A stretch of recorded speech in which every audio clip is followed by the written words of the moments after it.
Coin के नाम पर निवेश पर धोखाधड़ी, 13 आईडी बनाई गई और कुल 51 लाख रुपए का निवेश किया गया। ब्लॉक ओरा कंपनी में कॉइन के नाम पर निवेश करने के लिए निवेशकों को लालच देकर ब्लैक ओरा कंपनी में निवेश कराकर कोई मुआवजा नहीं देने और निवेश की गई पूंजी वापस नहीं करने के आपराधिक कृत्य करने वाले एक आरोपी को सूरत से गिरफ्तार किया गया है।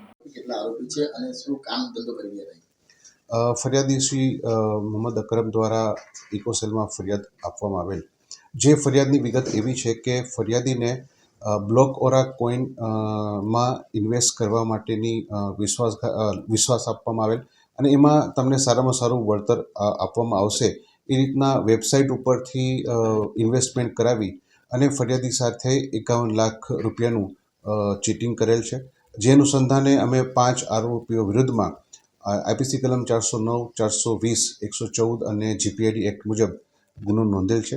તપાસ હાલ ચાલુ છે। હવે આઈડીઓ બનાવી અને એમાં રકમ જે ફરિયાદીએ જણાવ્યું છે એ મુજબ 51 લાખ રૂપિયાની રકમ ટ્રાન્સફર કરવામાં આવેલ છે।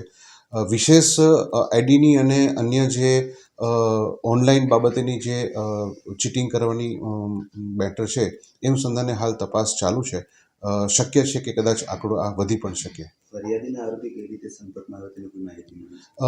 ફરિયાદીને એને ત્યાં એ લોકો વિસ્તારમાં રહેતા હતા એનું સંધાને પણ એકબીજાના પરિચયથી અને મિત્રોની એડવાઇસથી પોતે આ બાબતે ઇન્વેસ્ટમેન્ટ કરવા માટેની એ લોકોને વિશ્વાસ આપવામાં આવેલો।